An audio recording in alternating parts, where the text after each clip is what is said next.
गुरुर्ब्रह्मा गुरुर्विष्णू गुरुर्देवो महेश्वरः गुरुः साक्षात् परब्रह्म तस्मै श्री गुरवे नमः. हरि ओम तत्सत. कुटस्थच ब्रह्मरूप आहे आणि ते कुटस्थ रूप असलेलं ब्रह्म किंवा ब्रह्मरूप असलेला कुटस्थ तो मी आहे, अशा पद्धतीने आपल्याला अनुभव घ्यायचा आहे आणि त्या दृष्टीने आपल्या अभ्यासाची तयारी करायची. काही वेळा बोलताना आत्ता इथे जो 46वा श्लोक आहे तो सांगताना मुख्य समानाधिकरणाचा विचार हा जास्त प्रमाणात केला पाहिजे ही भूमिका मांडली आणि ती भूमिका अंतिम आहे असंही समजावून सांगण्याचा एक प्रयत्न झाला.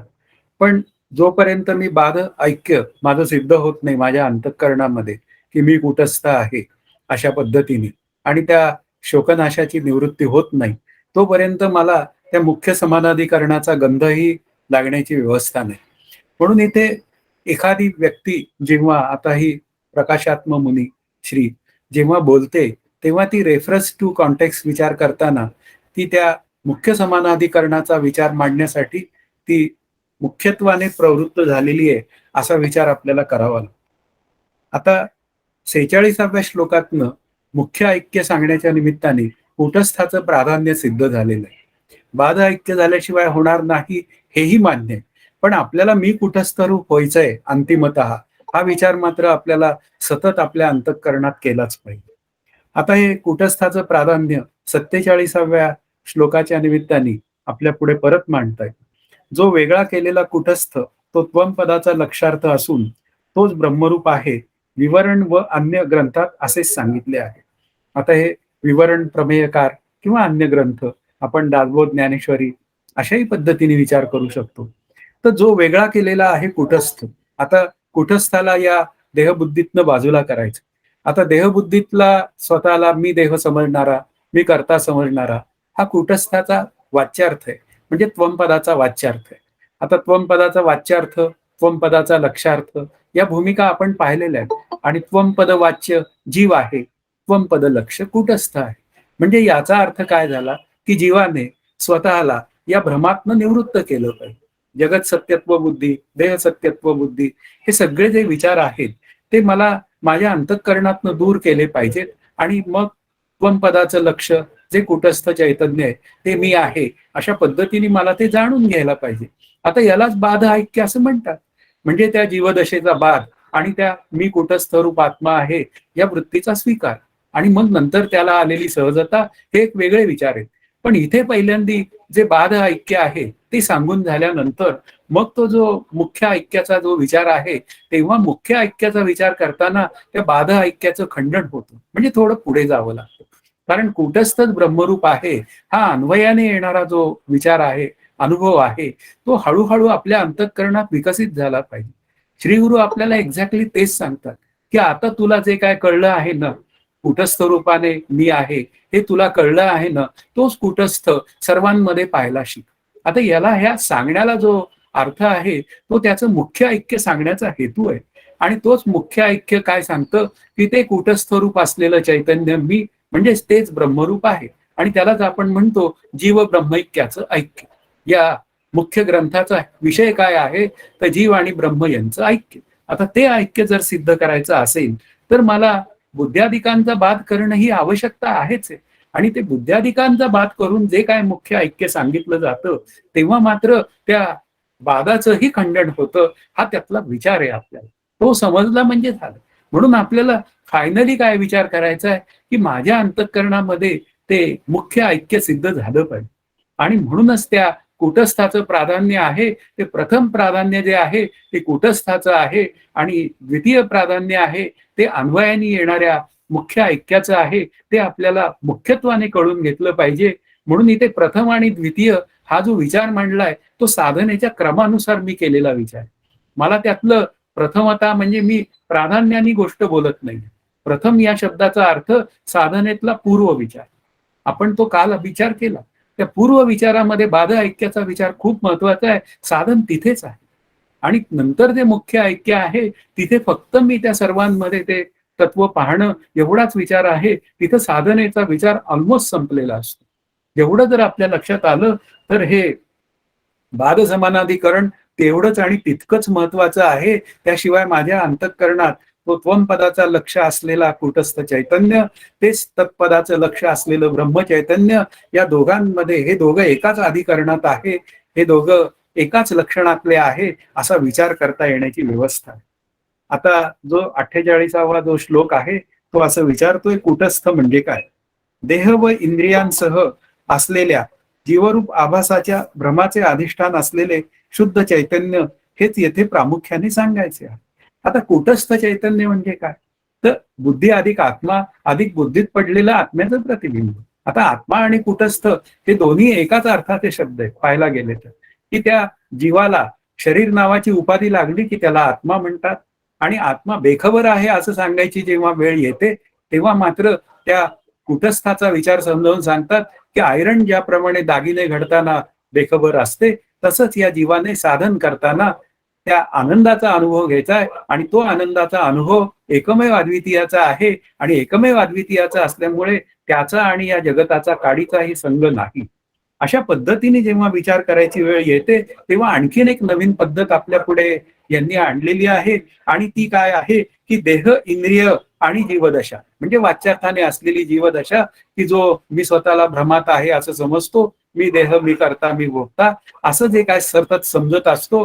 आता हा सगळा आभासयुक्त विचार आहे, आणि या आभासिक विचारातनं म्हणजे या भ्रमयुक्त विचारातनं त्या आभासाला सत्यत्व देऊन बसलेली जी काय माझी अंतःकरण वृत्ती आहे ती त्या भ्रमातनं निवृत्त करावी लागते. आणि जोपर्यंत ती भ्रमातनं निवृत्त होत नाही तोपर्यंत मला अधिष्ठान रूप ब्रह्मस्वरूपाचा अनुभव येत नाही. म्हणून इथे ज्यावेळी भ्रमाचा विचार करायची वेळ येते तर भ्रम म्हणजे अध्यास. मग अध्यासाला भ्रम म्हणत असू आपण, तर मग अध्यासामध्ये जे काय सगळे पदार्थ मला दिसून कळतात ते त्रिपुटीच्या स्वरूपात कळतात, आणि पुन्हा ते कसे असतात तर ते भ्रमात भासणारे असतात.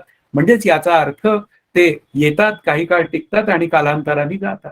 मग प्रत्येक भ्रमरूप पदार्थाला अधिष्ठान असतं, आणि ते अधिष्ठान चेतन असतं. हा त्यातला मुख्य विचार आहे. कुठलाही जड अचेतन पदार्थ दुसऱ्या जड अचेतन पदार्थाचं अधिष्ठान होऊ शकत नाही. म्हणून बोलताना आपण आपल्याला आधीच सवय लावली पाहिजे की रज्जू उपहित चैतन्य, शुक्ती उपहित चैतन्य, खोड उपहित चैतन्य, अशा पद्धतीने स्थाणू उपहित चैतन्य असा जर विचार केला तर मग आपल्या ज्या काय गोष्टी आहेत अंतःकरणात त्या पक्क्या बसतील. म्हणजे साधनेच्या गोष्टी जर पक्क्या बसल्या तर तो सांगितलेला शास्त्र विचार, त्यानुसार केलेलं साधन आणि त्यानुसार आखलेली माझी जीवन पद्धती ही माझ्या आनंदाचा अनुभव मला आणूनच देते. म्हणून कूटस्थ चैतन्य हे या व्यक्तिनिष्ठ, म्हणजे जेव्हा व्यष्टी सापेक्षतेने विचार करायची वेळ येते त्यावेळी व्यष्टी सापेक्षतेने विचार करताना कूटस्थ चैतन्य हे अधिष्ठान रूप आहे, आणि तेच कूटस्थ चैतन्य ब्रह्मरूप आहे हे मला जर कळालं तर मी माझ्या आनंदाकडे जाण्यासाठी सहज नेमका आणि नेटका विचार करू शकतो. आता हा 49वा जो श्लोक आहे पुन्हा सांगतात की ब्रह्म जगत भ्रमाचे अधिष्ठान आहे. आता हे सांगणारा श्लोक असं सांगतोय, त्रिकांडात्मक वेदात सर्व दृश्य जगत रूप भ्रमाचे सांगितलेले जे अधिष्ठान ते येथे ब्रह्म या शब्दाने सांगावयाचे आहे. वेदत्रयी वगैरे, आणि त्यातील 3 कांड कर्म, उपासना, ज्ञान. आता वेद हे त्रिकांडात्मक आहे ही भूमिका मांडली जाते, आणि त्या ठिकाणी वेदांमध्ये कर्मही सांगितलंय, नंतर उपासनाही सांगितलेली आहे, आणि पुन्हा ज्ञानाचाही विचार सांगितलाय. आणि ज्ञान शब्दाचा अर्थ ब्रह्मज्ञानाचा विचार. तर जेव्हा हा विचार करायची वेळ येते की कर्माचा विचार करायची वेळ येते तेव्हा त्या याज्ञिक कर्मांचा विचार आपल्या दृष्टीने तेवढा महत्वाचा नाहीये, कारण मी आता काही यज्ञ वगैरे करणार नाहीये. मग माझ्या दृष्टीने यज्ञ कोणता आहे तर निष्काम कर्मोपासनेचा यज्ञ. ही सुरुवात आहे त्या अभ्यासाची. जोपर्यंत माझी निष्काम कर्मोपासना सुरू होत नाही, पाप करण्याची वृत्ती माझ्या अंतःकरणात जात नाही, नंतर ध्यानाच्या निमित्ताने किंवा लोकांबरोबर व्यवहार करताना मी त्याचा करता नाही, अशा भूमिकेतनं जोपर्यंत माझा व्यवहार होत नाही तोपर्यंत माझी अंतःकरण वृत्ती शांत होत नाही. म्हणूनच इथे शुद्ध आणि शांत अंतःकरण वृत्तीला खूप प्राधान्य दिले गेले. समर्थांचं तेच म्हणणं आहे, आधी करावे ते कर्म, कर्म मार्गे उपासना, उपासका सापडे ज्ञान, ज्ञाने मोक्षची घडे. म्हणून इथे आधी ती वेदांताची जी भाषा आहे त्रिकांडात्मक मध्ये, की वेदामध्ये आधी कर्म उपासना सांगितलेली आहे. म्हणून इथे वेद हे त्रिकांडात्मक आहे, तो समजून घ्यायला पाहिजे अर्थ, की या त्रिकांडात्मकातनं आपण जेव्हा अभ्यास करायला जाऊ त्याप्रमाणे आपली त्याविषयी असलेली असंभावना, संशय हे सगळे निघून जातात. वेदांमध्ये ज्ञानाचा विचार खूप प्रामुख्याने सांगितलाय. उपनिषदांचं तत्वज्ञान करताना आपल्याला ऊर्ध्व गती देणारं म्हणजे ब्रह्मस्वरूपाकडे नेणारं जे काय ज्ञान आहे ते सगळं उपनिषदांचं ज्ञान. ते सगळं आपल्याला संतांनी सांगितलेलं जे ज्ञान आहे ते सुद्धा उपनिषदांचंच ज्ञान आहे. म्हणजेच याचा अर्थ काय आहे की त्या उपनिषदांमध्ये जर त्या निष्काम कर्मोपासनेचा संबंध अंतिमतः जेव्हा आपल्या स्वरूपाशी लावायची वेळ येते तेव्हा ती अज्ञानाची निवृत्ती करूनच लावावी लागते. पण अज्ञानाची निवृत्ती करण्यासाठी आपल्याला एका सुंदर आणि शांत अंतःकरणाची किंवा आत्मानात्म विचार करणाऱ्या अंतःकरणाची एक आवश्यकता असते. आणि ती आवश्यकता आपल्याला निष्काम कर्मोपासनेतनं प्राप्त होते आणि हळूहळू मग मला ते अज्ञान निवृत्तीचे विचार जे आहेत की जे मला संतांनी, श्री गुरूंनी समजावून सांगितलेले आहेत, तू देह नसून तू आत्मा आहेस, तू म्हणजे मन नाही, तू म्हणजे बुद्धी नाही, म्हणून तू मनाचा बात कर, बुद्धीचा बात कर, म्हणून तू मनाचे श्लोकाचा विचार कर, मग मना सज्जना भक्ती पंथेची जावे. अनेक पद्धतीने ते मला अंतःकरण वृत्ती शुद्ध आणि शांत करण्यासाठी सांगतात. म्हणून इथे काय आहे, वेदांत हे त्रिकांडात्मक आहे आणि जर का वेदांत हे त्रिकांडात्मक असेल तर वेदांतामध्ये जगताचाही विचार केला. मग जगत कसं आहे तर जग मला सत्य वाटतं म्हणून ते सत्य वाटत असेल तर ते सत्याच्या डेफिनेशनला जुळतं का हे तू बघून घे. आणि ते बघितल्यावर माझ्या असं लक्षात येतं की सत्य आहे आहे आणि आहे ते ब्रह्मस्वरूप आहे आणि हे जे जगत आहे हे कधीतरी नव्हतं, एकेकाळी आलं आणि कालांतराने जाणारे, हे मी माझ्या देहावरनं या जगताची परीक्षा करू शकतो. अशा पद्धतीने हा जो भ्रमाचा विचार आहे तो देहाच्या निमित्ताने आपल्या पुढे आलेला आहे. प्रथम जो विचार आहे तो माझ्या शरीरासंदर्भातला विचार आहे, माझ्या मनासंदर्भातला आहे, माझ्या बुद्धी संदर्भातला आहे. आणि मग जगत सत्यत्व भ्रांतीकडे जातो आणि मग पुढे त्या भेद सत्यत्वातला ह्या सगळ्या विचारांची भाषा आहे. म्हणून इथे काय आहे, वेदांमध्ये जगत सुद्धा सांगितलेलं आहे आणि ते जगत सतासत विलक्षण अनिर्वचनीय मिथ्या आहे. याचा अर्थ ते सतरूप ब्रह्माशी जुळणार नाही. आणि म्हणूनच त्या जगताचा आणि पर्यायाने येणाऱ्या त्या जगताचा एक भाग असलेला जीवदशेचा तोही आपल्याला भाव म्हणजे भास जो आहे तो दूर केला पाहिजे आणि त्या भासाची निवृत्ती सत्य अधिष्ठान रूप ब्रह्म आहे. म्हणून इथे आपल्याला हे भ्रमाचे सांगितलेले जे अधिष्ठान ते येथे ब्रह्म आहे या शब्दाने सांगायचे. म्हणजे वेदांना त्रिकांडात्मकता जी आलेली आहे ती निष्काम कर्मोपासना त्यांना प्रामुख्याने नाही सांगायची. तर त्यांना आपल्याला समजून घ्यायला पाहिजे की त्यांना प्रामुख्याने जीव ब्रह्मैक्य ज्ञान सांगायचंय. पण ते जीव ब्रह्मैक्य ज्ञान सांगताना ही जी काय पहिले जे क्वालिफाईंग मॅटर जे असतात ते मला मात्र पूर्ण करावे लागतात. आणि जोपर्यंत मी ते क्वालिफाईंग मॅटर म्हणजे निष्काम कर्मोपासना नंतर त्या ज्ञानविचारांचा जो नेमकेपणा जो आहे की मला हे कशासाठी सांगतात तर तेही कळून घ्यावं लागतं. आणि मग त्यानुसार माझी जीवनशैली मला डेव्हलप करावी लागते. आणि ती जीवनशैली डेव्हलप केल्यानंतर मग मी आनंदाचा ठेवा आहे हे कळून घ्यायची व्यवस्था तयार होते. म्हणून त्या अधिष्ठानाचा विचार हा अधिक झाला पाहिजे. आणि अधिष्ठान सोडून इतर जेव्हा विचार जगताचा करायची वेळ येते पर्याप्त पद्धतीने आपण म्हणूया तेव्हा मात्र ते जगत सतत सतासत विलक्षण अनिर्वचनीय मिथ्या आहे या पद्धतीने तो विचार केला गेला पाहिजे. या 49व्या श्लोकात जगाचं अधिष्ठान ब्रह्म आहे हे एवढंच सांगायचं नाहीये, वेद त्रिकांडात्मक आहे एवढंच सांगायचं नाहीये, त्या सिस्टीमचा मला उपयोग कसा करून घ्यायचा आहे हे पण त्या पंचदशीकारांना सांगायचं. पुढे हा 50वा जो श्लोक आहे जीव या आरोपाला आरोपित ब्रह्म अधिष्ठान कसे हे सांगणारा विचार आता इथे पुढे येतो. जर याच ब्रह्मचैतन्यावर संपूर्ण जगत भ्रमाचा आरोप केला जातो तर त्या जगताचाच एक भाग असलेल्या जीवाची काय कथा. म्हणजे या ब्रह्मस्वरूपावर सगळं जगतच जर का आरोपित आहे म्हणजे भ्रमित रूपाने त्याच्यावर भासत आहे तर मग या जीवाची काय कथा. तो जीव वाच्यार्थाने असलेला तो या जगाचा एक भागच आहे. मग जीव जगत ईश्वर ब्रह्म याची जेव्हा विचार करायची वेळ येते तेव्हा मात्र त्या जीवानी नक्की काय करायचं. त्या आधीच्या श्लोकाचा विचार काय आहे की वेद त्रिकांडात्मक आहे. मग त्रिकांडात्मक आहे तर वेदांमध्ये ज्ञानविचार हा प्राधान्य नाहीये. म्हणजे ज्ञानरूपता ही जर का त्यांना प्राधान्याने सांगायची असेल आणि हंसराज स्वामींचंही म्हणणं तसंच आहे की चहू वेदाची वाक्य चार याचा अर्थ एक साचार की जीव ब्रह्मैक्य निर्धार अंगी पाणे. म्हणजे या 4 वेदांची 4 महावाक्य आहेत, त्यांचा अर्थच केवळ त्या जीवब्रह्मैक्य ज्ञान सांगण्यात आहे. म्हणजे वेदांचं तात्पर्य तेच आहे. तात्पर्य निश्चय काय आहे आपल्याला आपल्या अभ्यासाचा, तर तो जीव आणि ब्रह्म यांचं ऐक्य सिद्ध झालं पाहिजे. मग या जीव आणि ब्रह्म यांचा ऐक्याचा जेव्हा विचार येतो, तेव्हा जगत जर का भासित असेल, तर मग त्या जगताच्या निमित्ताने असणारा हा शरीराच्या निमित्ताने भासणारा, मनाच्या निमित्ताने भासणारा, बुद्धीच्या निमित्ताने भासणारा जो जीव आहे, तो सुद्धा भासित आहे, पण तो वाच्यार्थाने भासित आहे आणि लक्षार्थाने मात्र कूटस्थ रूप आहे. म्हणजेच काय झाला की या जगताचा म्हणूया या अधिष्ठान ब्रह्मस्वरूपावर काय झालेला आहे, आरोप झालेला आहे.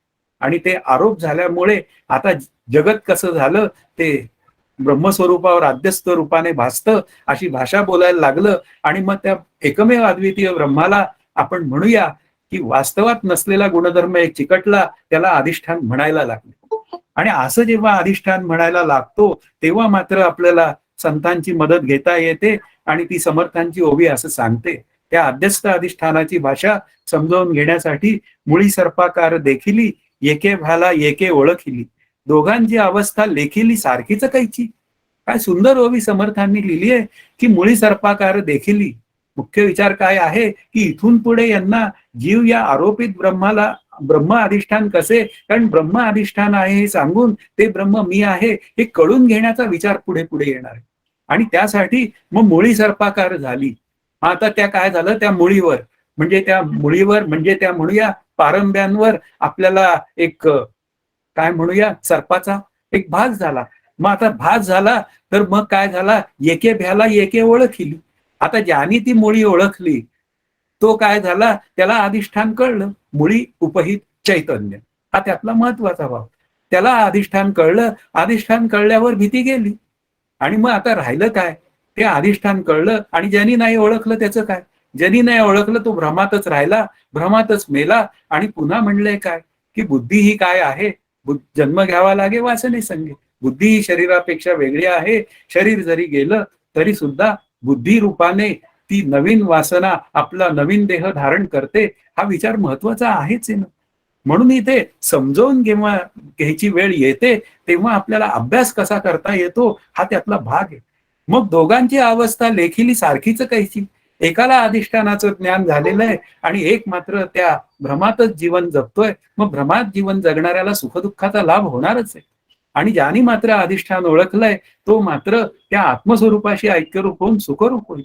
पण ते ओळखण्यासाठी पुन्हा मात्र त्या बुद्धीत असलेल्या गुणांचा विचार हा प्रामुख्याने करावा लागतो. शुद्ध सत्व गुणाची बुद्धी ही अधिष्ठान ओळखण्याकडे निघून जाते. सत्वगुणे भगवत भक्ती असंही म्हटले. रजोगुणे पुनरावृत्ती, तमोगुणे अधोगती पाविजेती पांडुरा. म्हणून इथे रजोगुणांचा जो विचार आहे तो साधक दृष्टीने नाहीच.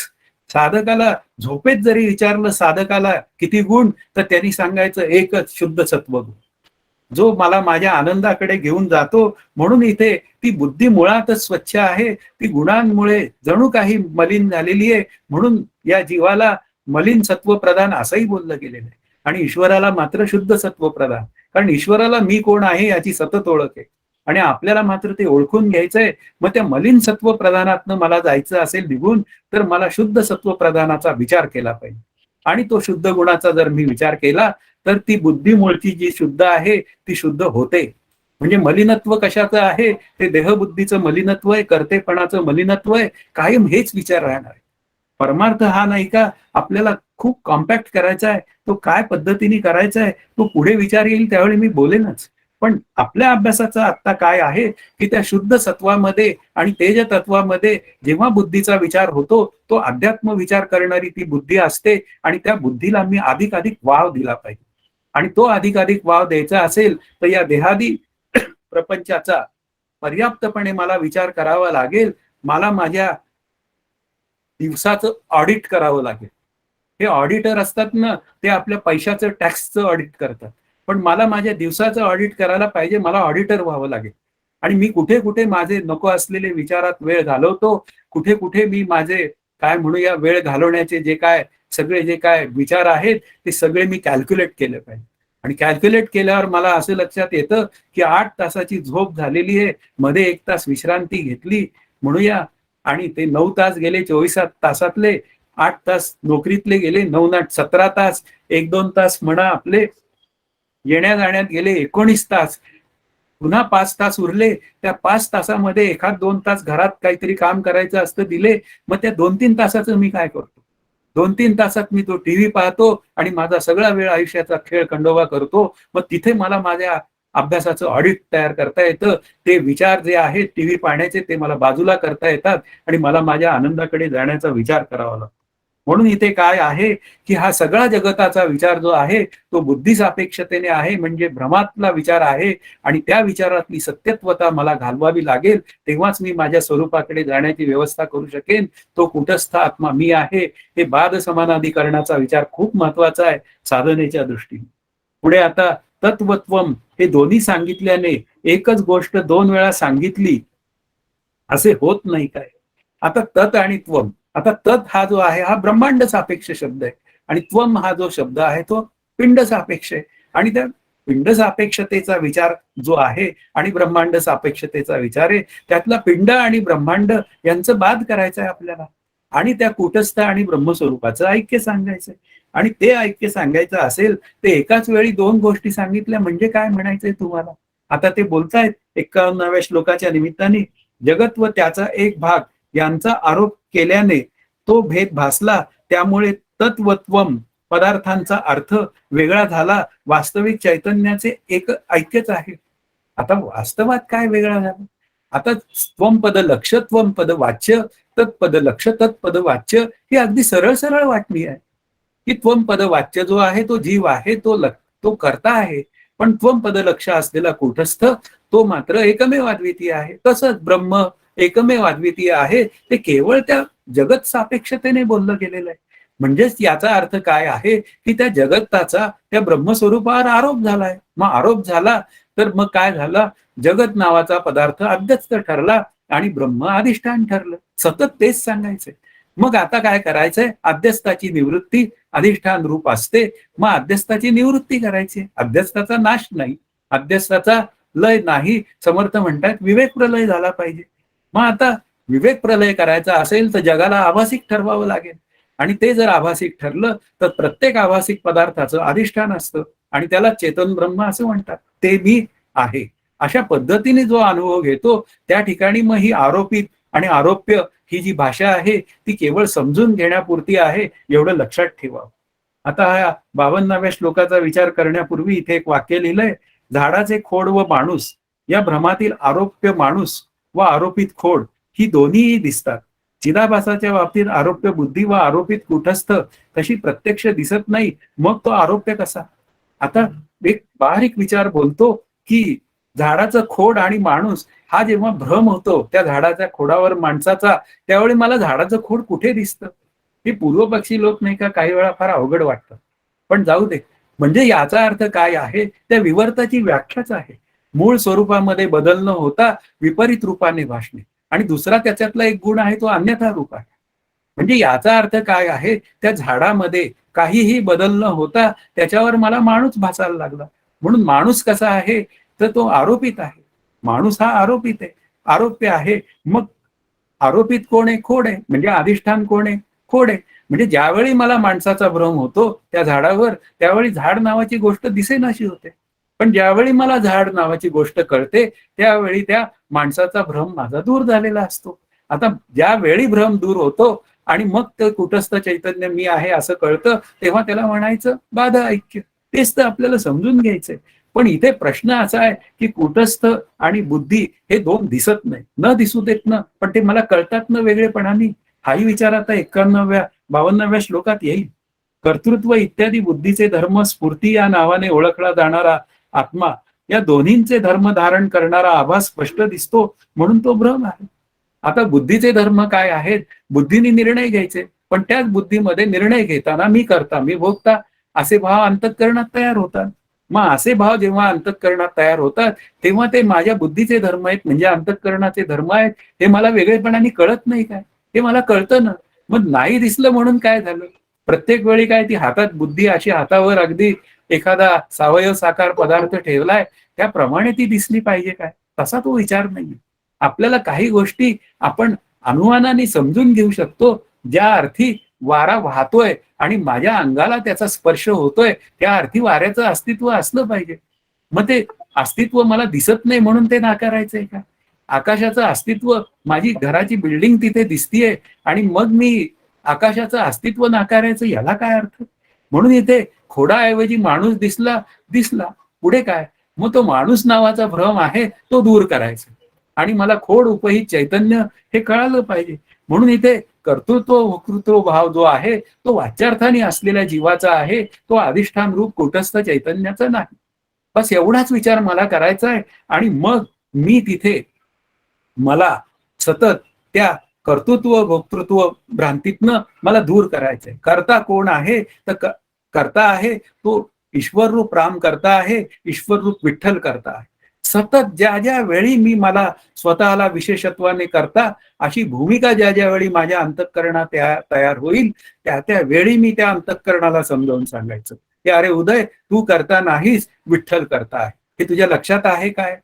मग त्यासाठी मी सवय लावायची की प्रत्येक काम करायचं आणि ते प्रत्येक कर्म मी ईश्वराला अर्पण करायचं, म्हणजे विठ्ठलाला अर्पण करायचं.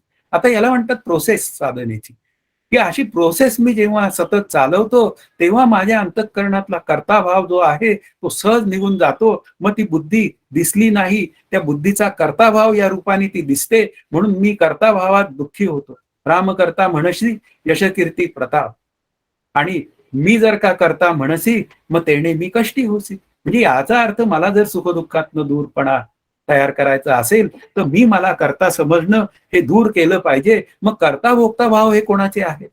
मग करता भोगता भाव हे त्या बुद्धीचे आहेत, पण बुद्धी जड अचेतन असल्यामुळे ते एकट्या बुद्धीचे नाही, तर ते बुद्धीत पडलेल्या प्रतिबिंबाचे आहेत, म्हणजेच वाच्यार्थाने असलेल्या जीवाचे आहेत. आणि मी लक्षार्थाने असलेला कुटस्थ चैतन्य आहे, म्हणून मी बुद्धीचे धर्म आत्मस्वरूपावर घालणार नाही, असा सतत निर्णय केला पाहिजे. आणि मग बुद्धीमध्ये मी बुद्धिमान वगैरे हे सगळे जे काय विचार असतात ते सगळे बुद्धीचे धर्म आहे. सत्ता स्फूर्ती हा सगळा काय आहे? वास्तवात त्या अधिष्ठानाचा खेळ आहे. म्हणजे त्याच्या सत्तेवर हे सगळं म्हणूया या बुद्धीचा खेळ दिसतो, सत्तेचा खेळ दिसतो. पण सत्ता आणि स्फूर्ती ही मूळची मला कुठनं प्राप्त झाली, तर ती सत्ता आणि स्फूर्ती, स्फूर्ती या शब्दाचा अर्थ जाणून घेण्याची इच्छा. मग ती कोणाकडनं आली? तर ती अधिष्ठान रूप ब्रह्मस्वरूपाकडनं, म्हणजे कुटस्थ चैतन्याकडनं आली. तेच माझं स्वरूप आहे असं जर का माझी सतत विचारधारा असेल तर मी आनंदाशी एकरूप होतो. हा महत्वाचा विचार आपल्याला करता येऊ शकतो. पुढे आता हा जो 53वा श्लोक आहे तो या भ्रमाचे कारण काय, म्हणजे माझ्या अंतःकरणामध्ये करता भोगता भाव तयार होतो, तो काय पद्धतीने होतो त्याचा विचार मांडताय. बुद्धी, आभास, आत्मा व जग या चारही पदार्थांचे निर्णयात्मक ज्ञान नसल्याने होणारा जो मोह तो संसार भ्रमाचे कारण आहे. आता मोह मला काय होतो, तर मी बुद्धी, आभास, आत्मा व जग या चारही पदार्थांविषयी विचार करत नाही. आपल्याला विचार केला पाहिजे. तस्मात विचार करावा, देव कोण तो ओळखावा. आता कोण देव आहे? तर तो आत्मदेव आहे. मग तो त्या देवाचं शोधन करायचं असेल तर आपला आपण शोध घ्यावा अंतर्यामी. आपला अभ्यास हा नाही का अत्यंत नेमका आणि नेटका असला पाहिजे. परमार्थ हा या 4 पॅरामीटर भोवती फिरला पाहिजे, की जीव, जगत, ईश्वर आणि ब्रह्म. जीव नावाचं तत्व आहे ते वाच्यार्थाने काय आहे? प्रयत्न करणारा आहे, वाच्यार्थाने व्यवहार करणारा आहे. पण लक्षार्थाने ते कुटस्थ रूप आहे, म्हणून तो कुटस्थ रूप आत्मा मी आहे. हे झालं जीवाचं स्वरूप. म्हणून त्यांनी कर्तृत्व भोक्तृत्वाचा विचार करायचा नाही, करते भोगतेपणा सोडायचा. बुद्धीचे धर्म आत्मस्वरूपावर घालायचे नाहीत, नंतर भेद कोणामध्ये पाहायचा नाही. अशा पद्धतीने तो 5 भेद भ्रांतीतनं निवृत्त होण्यापुरताच विचार जेवढा आहे ना तेवढाच त्या जीवानी करायचा. जीवाला परमार्थ करायचा आहे ना, खूप नाही ऐकायचं. आपल्याला फार थोडं ऐकायचंय, विचार जास्त करायचा आहे. माझ्यावर लक्ष द्यायचंय. आणि ते लक्ष दिलं की मग काय होऊन जातं, या जीवानी या 5 भ्रांतीतनच फक्त सुटायचंय, एवढाच परमार्थ. तुटे संशयाचे मूळ एकसरा. आता काय आहे ते तुटे संशयाचे मूळ जर का एकसरा झालं तर तिथे ज्ञानाची प्राप्ती आहे, तिथे मी कुटस्थ चैतन्य रूप आहे हे कळलं. मग झालं. मग जीवाला एवढाच विचार करायचा आहे अभ्यासासाठी. मग दुसरा आला विचार ईश्वराचा पॅरामीटर. मग ईश्वरासंबंधी काय विचार आहे की तो या जगाचा नियंता आहे आणि नियंता असल्यामुळे मी जी काय कर्म करतो ती सगळी ईश्वराला करतात, मग त्याला आवडेल असं सगळं माझं वर्तन झालं पाहिजे. माझं देवनी जाळी तर कर्मफळ, ती एक कर्मफळ मला त्याला अर्पण करण्याची एक तिथे मोठी सुसंधी आहे. त्या निमित्ताने मी आकर्ता होतो आणि माझी अंतःकरण वृत्ती भक्तीमुळे शुद्ध आणि शांत होते. म्हणून ईश्वर शरण्य आहे, त्याला मी शरण जावं. पुन्हा काय आहे, जगत. जगत हे माईक आहे, म्हणून माईक जगताचा सत्यत्वाने झालेला भ्रम मला दूर करायचा आहे. म्हणून या जगातली प्रत्येक गोष्ट व्यावहारिक सत्तेत जी काय माझ्या संबंधित आहे ती माझी आहे, पण पारमार्थिक सत्तेत मात्र ती ईश्वराची आहे. असा जर आप निर्णय झाला तर मला त्या जगतातील असलेल्या माझ्या संदर्भातल्या वस्तूंविषयी मी अनासक्त होऊ शकतो आणि शेवटी जे काय आहे हे सगळं परब्रह्माच्या अधिष्ठानावर वाचतं, ते मी आहे. आता एवढा जर विचार जर मला करायला जमलं तर मग काही खरं नाही. पण अनंत जन्माचे माझ्यावर जर का मोठे उपकार असतील अभ्यास करण्याचे, तर ह्या जन्मात मला तो शोध घेण्याचा विचार हा पक्का करता येतो. पण म्हणूनच इथे काय आहे, शोध घेण्याची बुद्धी जर तयार झाली तर तिला वाव देणारं माझं वातावरण अंतःकरणात तयार करावं लागतं. पण ते काही केल्या मी करत नाही. कळलं, समजा एखाद्या प्रवचनात कळलं की बाबा रे माझी कर्म काही योग्य नाहीत, तर तिथे जाऊन कबूल करण्याची तिथे एक व्यवस्था आहे. श्री गुरूंकडे जावं, कबूल करावं की आजपर्यंत मी चुकलो, पण मला यातून बाहेर पडायचं. आमचं असंच झालं. आम्ही त्या आमच्या श्री गुरूंचं काकांचं प्रवचन ऐकलं, तिथे संपल्या पाया पडलो आणि सांगितलं आजवर चुकलं, कर्म करण्याचं चुकलं. ते म्हणाले तू आता समजून घे काय कशासाठी अभ्यास करायचा आहे आणि आता तुला मी मदत करेन. याला म्हणतात नेमकेपण. आपल्याला आपली अंतःकरण वृत्ती ही अत्यंत शुद्ध असली पाहिजे. माझी चूक आहे तर ती कबूल केली पाहिजे श्रीगुरूंकडे. ते निस्तरून ती बाजूला कशी करायची याचा विचार ते मला सांगतात. म्हणून त्या मोहातनं निवृत्त होण्याची व्यवस्था होते. पण हा मोह जो आहे संसार सत्यत्वाचा, संसार म्हणूया भ्रमाचा मोह जो आहे तो काही केल्या सुटत नाही. आणि तो सुटत नाही म्हणून या भ्रमामध्ये मला माझ्या अधिष्ठानाचं ज्ञान होण्याची व्यवस्था तयार करता येत नाही. मग मोह जातच नाही आणि मग संसार चालूच राहतो. भगवान श्रीकृष्णाचंही म्हणणं आहे, कैसा मोह वाढीनाला तेने बहुत काळ व्यर्थ गेला. असं असं भगवान श्रीकृष्ण ज्ञानेश्वरीत म्हणताय. म्हणजे भगवान श्रीकृष्ण असं म्हणतायत तर मी काय करायचं. मग जर श्रीगुरु मला सांगत असतील तर मी तिथे मला समजून घ्यावं आणि मी त्या मोहातनं निवृत्त होण्याचा विचार सतत करावा. पुढे हा जो 54वा श्लोक आहे तो असं सांगतोय, संसाराची निवृत्ती कशी होते. आता संसाराची निवृत्ती कशी होते ते सांगतायत. बुद्धी इत्यादिकांचे स्वरूप जे वेगळेपणाने जाणतो त्याला तत्ववेत्ता व त्यालाच मुक्त म्हणावे असा वेदांतामध्ये निश्चय केला आहे. आता बुद्धीचे धर्म आत्मस्वरूपावर घालायचे नाही. आता मी बुद्धिमान हा काय झाला, हा बुद्धीचा धर्म आहे आणि आत्मस्वरूप एकमेव अद्वितीय असल्यामुळे त्याच्या ठिकाणी शरीर नाही. मग शरीर नाही म्हणून पुन्हा माझी बुद्धी म्हणून मी जे काय मिरवतोय ती खरं माझी बुद्धी आहे काय. आत्मरूप मी जी बुद्धीच नाहीये तर मग त्या बुद्धीचा अहंकार कशाला करतो.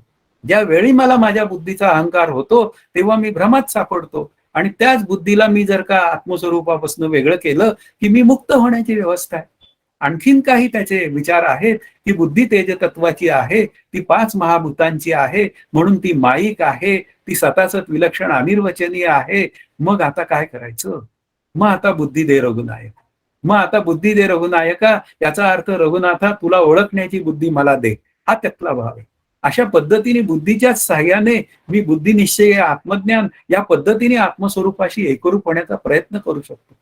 आणि प्रयत्न केला की मी त्या बुद्धीला त्या आत्मस्वरूपापासून दूर करतो आणि कुटस्थापासून मी बुद्धीला दूर केलं की तो आत्मा मी आहे हे कळून घेण्याची व्यवस्था तयार होते. त्यालाच म्हणतात जीव ब्रह्मैक्य ज्ञान.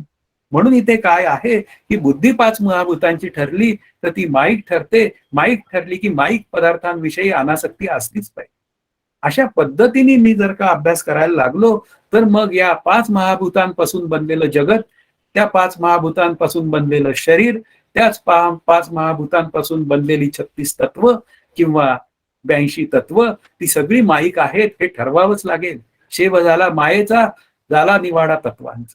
तत्वांचा दिवाडा करावाच लागेल. ही 82 तत्व ही माईक आहेत असं ज्या दिवशी ठरेल त्या दिवशी माझी या संसार बंधनातून सुटका होईल आणि मग मी त्या खऱ्या आनंदाशी एकरूप होईल, तेव्हाच मला तत्ववेत्ता म्हणून घेण्याचा अधिकार आहे. अदरवाईज मी तत्ववेत्ता म्हणजे खऱ्या अर्थाने तत्ववेत्ता या शब्दाचा अर्थ ब्रह्म जाणलेला असा अर्थ आहे. ब्रह्म होऊनही अनुभवावे असं समर्थांचं म्हणणं आहे. आणि पुन्हा ते जे काय अलीकडचा जो भाग आहे अध्यस्त रूपाने भासणारा जगताचा, तो सगळा मला मिथ्या ठरवावा लागतो. पुन्हा त्या बाद ऐक्याचा विचार आहे, त्यातूनच मला माझ्या खऱ्या आनंदाकडे जाण्याची व्यवस्था तयार होते. म्हणून मुक्त कोण आहे की जो बुद्धी इत्यादिकांचे व्यवहार हे माझे व्यवहार नसून ते वाच्यार्थाने असलेल्या जीवाचे व्यवहार आहेत, ते विशेषत्वाने मी करणार नाही. सामान्यत्वाने ते व्यवहार होऊ शकतात, पण सामान्यत्वाने व्यवहार झाला तर त्या व्यवहारांचा मी करता राहत नाही. म्हणून मी करता नाही, म्हणून मी अकर्ता, आणि अकर्ता हे आत्मस्वरूपाचे लक्षण. अशा पद्धतीने तो जीवनमुक्त होऊ शकतो आणि तो जीवनमुक्त जो होतो त्यालाच मात्र तत्ववेत्ता म्हणण्याचा खऱ्या अर्थाने अधिकार आहे. पुढे 55वा श्लोक असं सांगतोय, अद्वैत तत्वज्ञानात बद्ध कोण व मुक्त कोण होतो. वर सांगितलेले तत्वज्ञान कुतर्क करणाऱ्यांच्या चेष्टेचा विषय होतो. जे विचारतात की बंधन होते तरी कोणाला, खंडन खंड खाद्य नावाचा श्री हर्ष मिश्र ग्रंथात सांगितल्याप्रमाणे या चेष्टेचा समाचार घ्यावा. आता तर्क कुतर्क करणाऱ्याच जाऊ दे, पण काय आहे ती लोक आपल्या पुढे येतात, पण एकदाच त्यांच्यापासून आपल्याला दूर होण्याचं जे टेक्निक आहे ना ते डेव्हलप करावं लागेल.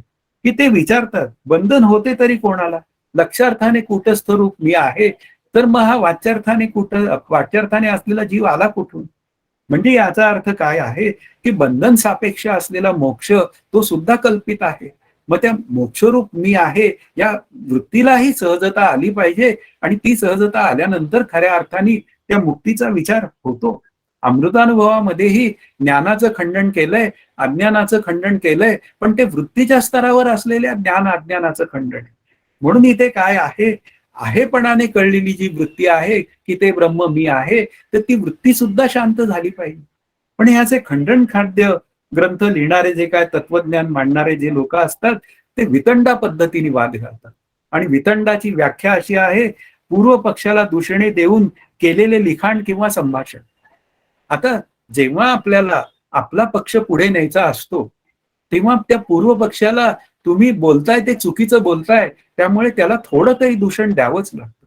आता बौद्ध मत जे आहे ते शून्यालाच खरं मानतात, आणि शून्य शब्दाचा काय अर्थ विचारला तर ते म्हणतात काही नाही. पण काही नाहीच्या सत्तेवर काहीतरी आहेचा भाव कसा काय तयार होईल. कार्यकारण भाव संबंध असं सांगतोय की प्रत्येक कार्याला उपादान कारण त्याच्या मागे असतं. आता जग नावाची गोष्ट जर का कार्यरूपाने भासत असेल तर त्याचं उपादान कारण चेतन ब्रह्म आरोपित रूपाने का होईना आहे. म्हणजे त्या ब्रह्मस्वरूपावर आरोप आहे मान्य, पण ते आहे ना अधिष्ठान. अशा पद्धतीने पण इथे काय आहे, वितंडावादाचा विचार जेव्हा वेळ येते तेव्हा मात्र काय आहे, स्वपक्षाचं समर्थन करायचं असतं. उत्तर पक्षाने स्वपक्षाचं समर्थन केलेलं आहे, पण ते करताना त्यांनी पूर्व पक्षाला दूषणं दिलेली नाही. अनिर्वचनीय ख्याती स्वीकारलेली आहे, पण अनिर्वचनीय ख्याती स्वीकारताना त्यांनी उरलेल्या ज्या 4 ख्याती आहेत त्यांचा त्यांनी तिथे निचरा केलेला आहे उत्तर पक्षाने. पण त्यांचा बाद करताना म्हणजे त्यांचं मत चुकीचं आहे असं मांडताना त्यांनी पूर्व पक्षाला तिथे हरवायच्या खुमखुमीतनं बोललेली गोष्ट नाही.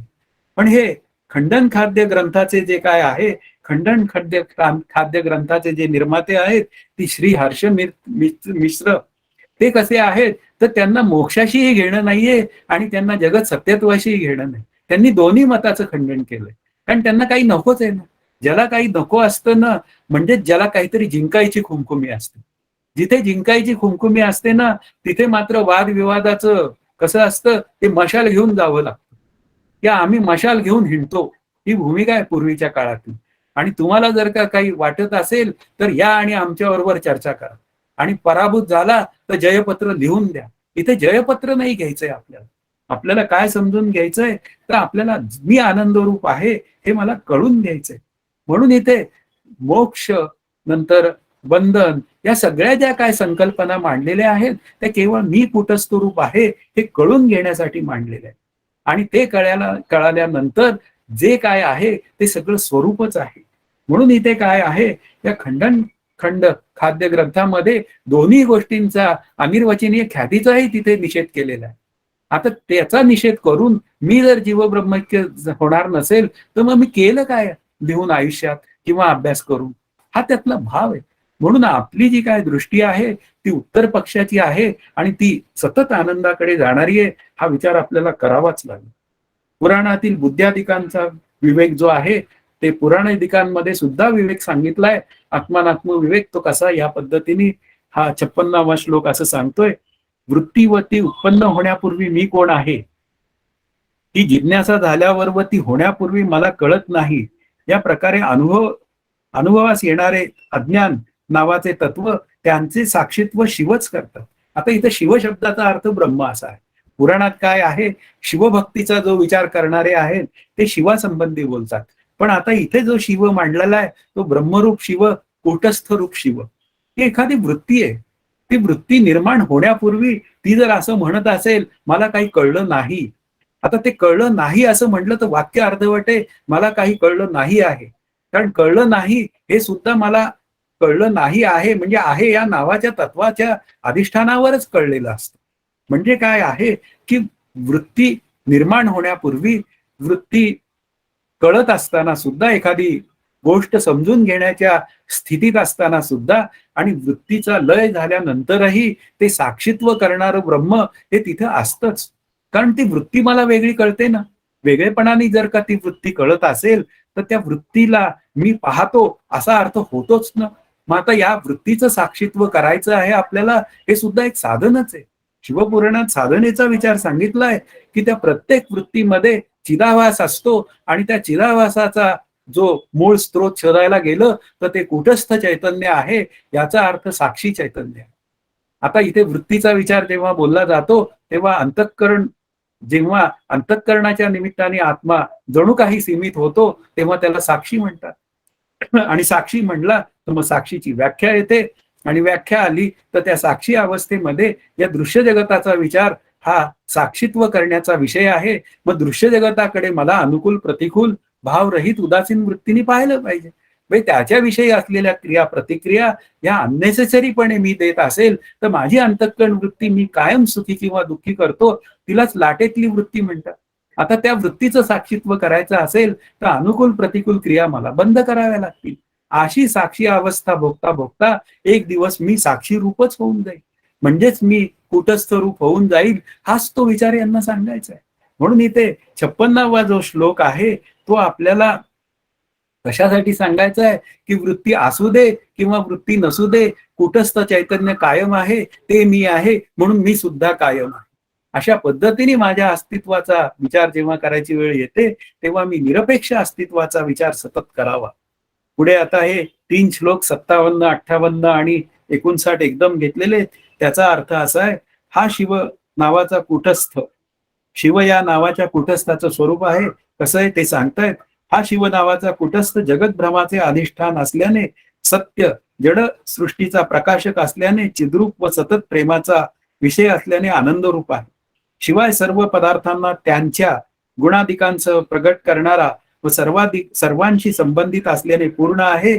शिवपुराणात अशा प्रकारे जीवत्व, ईश्वरत्व इत्यादी भाव नसलेला केवल व स्वयंप्रकाश शिव नावाचा कुटस्थ नेमकेपणाने सांगितला. आता सगळंच काही या श्लोकात सांगून टाकलं. आणि सगळंच काही सांगितलं म्हणजे काय की जगतही सांगितलं. या जगताचं अधिष्ठान तो शिवच आहे. पुन्हा हे जीवत्व या जगतामध्ये तयार होतं. म्हणजे जीवरूपाने मी जेव्हा या जगताच्या समोर येतो तेव्हा या जीवाचंही अधिष्ठान कुटस्थ चैतन्यच आहे. म्हणजेच याचा अर्थ त्या कुटस्थ रूप असलेल्या जीवाला 3 प्रेरणा सतत आहेत.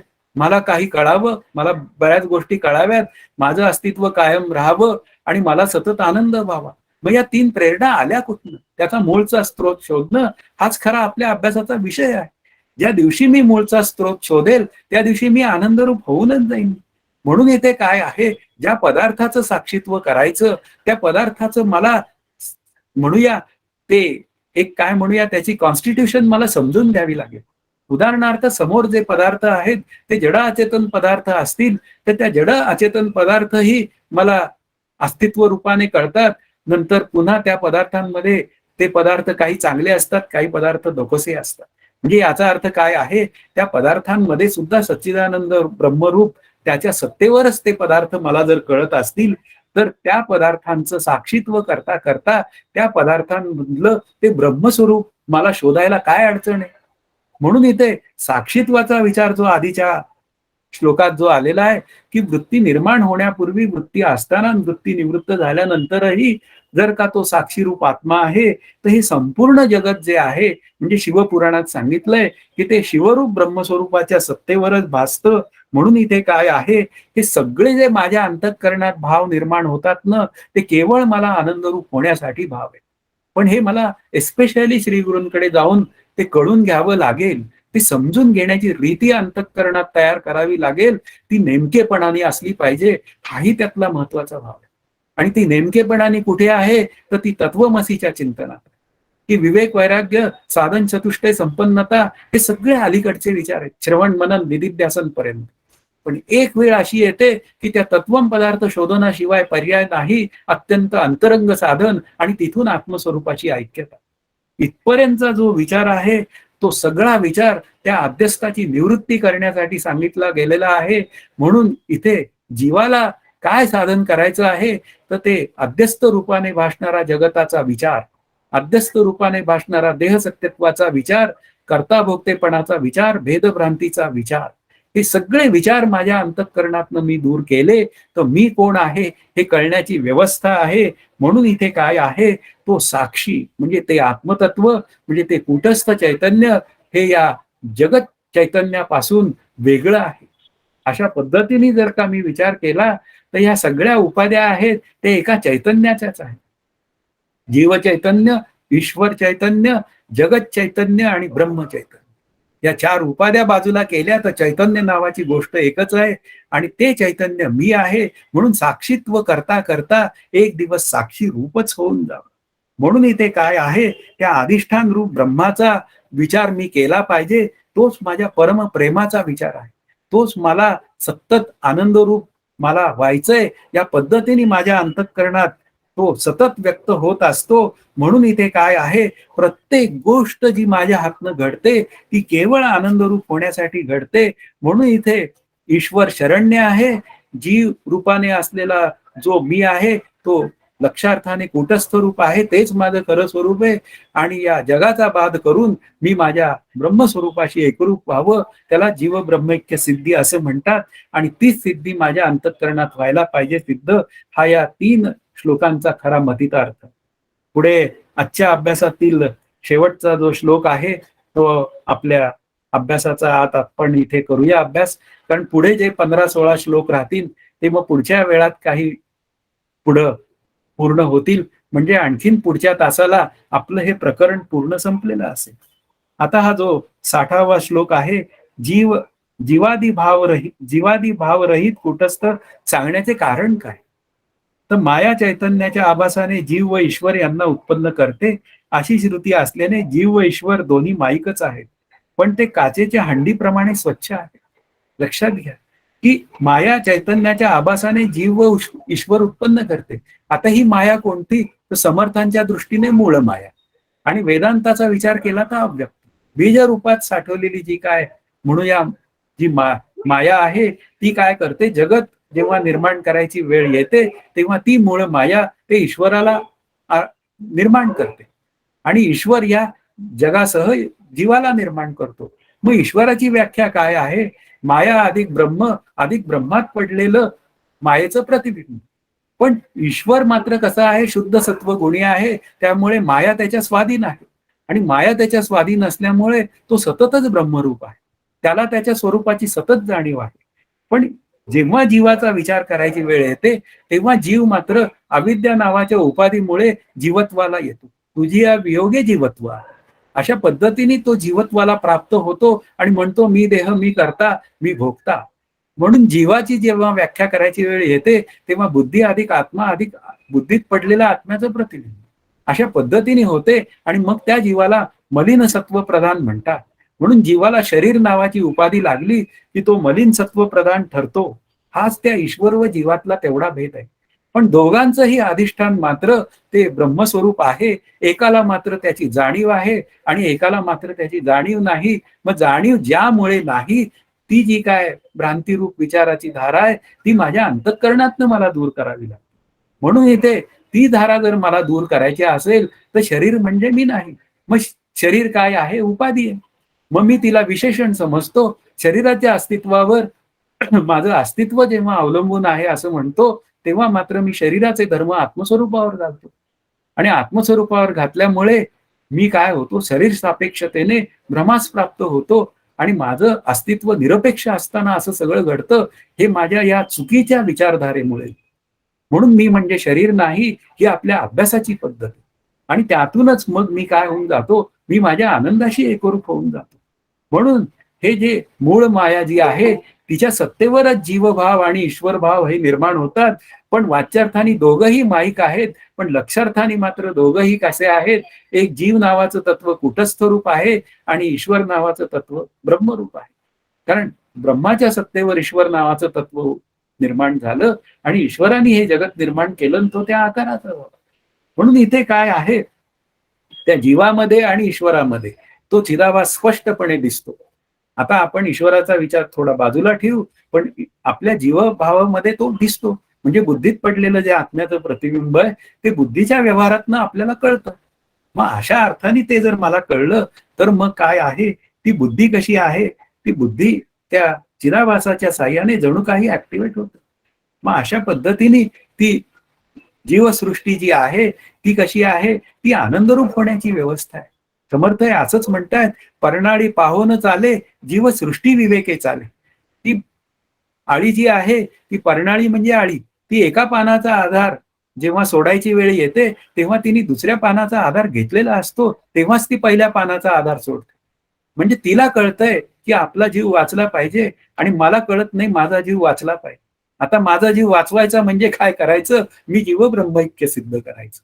आणि असं जे काय जीवब्रह्मैक्य सिद्ध करण्याची जी काय भाषा आहे, ती या जीवाच्या अंतःकरणातच फक्त शक्य आहे, उरलेल्यांच्या नाही. म्हणून हे घागरी प्रमाणे इथं उदाहरण दिलेलं आहे की मातीच्या घागरीप्रमाणे जे अस्वच्छ असतात ते सगळे जड अचेतन पदार्थ आहेत.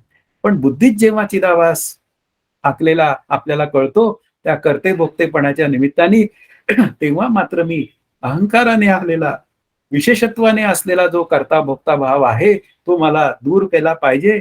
म्हणून इथे काय आहे? बुद्धी व माया दोन्ही मूळचे वास्तवात स्वच्छ आहेत, पण माया नावाचं तत्व म्हणजे ईश्वराची उपाधी, ती म्हणूया त्याच्या स्वाधीन असल्यामुळे तो सहजच स्वच्छ आहे आणि मी मात्र मलिन सत्व प्रधान असल्यामुळे त्या स्वच्छतेसाठी मात्र मला अभ्यास म्हणजे अज्ञानाची निवृत्ती करावी लागते. तेव्हाच मला तो मी कुटस्थ रूप चैतन्य रूप आत्मा आहे हे कळून घेण्याची एक व्यवस्था तयार होते.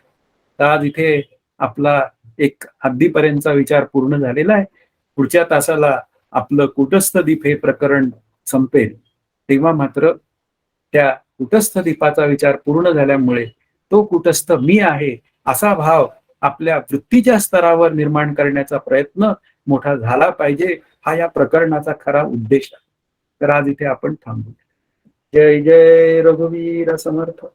हरि ओम तत्सत. श्री पांडुरंगाय नमः. हॅलो सर, नमस्कार. नमस्कार.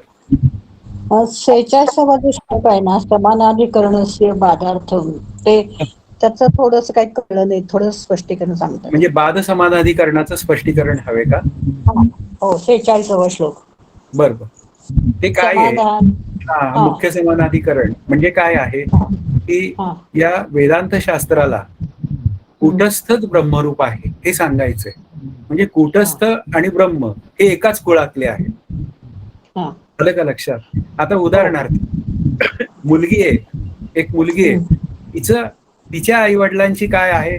मुख्य समानाधिकरण आहे, कारण ती त्यांच्या कुळगोत्रातली आहे. आता ती जर का लग्न करून गेली नवऱ्याकडे, की तिचं ते ऐक्य आहे ते पाद ऐक्य आहे. अशा पद्धतीने ती स्वगोत्राचा त्याग करते आणि ती तिथं ऐक्य तयार करते. आता असं उदाहरण आपण एक थोडक्यात घेऊ शकतो. तर आता माझी वृत्ती जी आहे, त्या वृत्तीतलं विशेषत्व जर मी काढून टाकलं, तर मग मी माझ्या आनंदाकडे निघून जाईल. म्हणून त्या विशेषत्वाचा बाध करायचा. बाध करायचा आहे म्हणजे अंतःकरणातनं विशेषत्वाने माझ्यामुळे हे सगळं चाललंय असा विचार सोडून द्यायचा आहे आणि सामान्य रूपाने हे सर्व करता करविता ईश्वर आहे अशा आनंदात जीवन जगायचं. त्याला म्हणायचं बाध ऐक्य असं.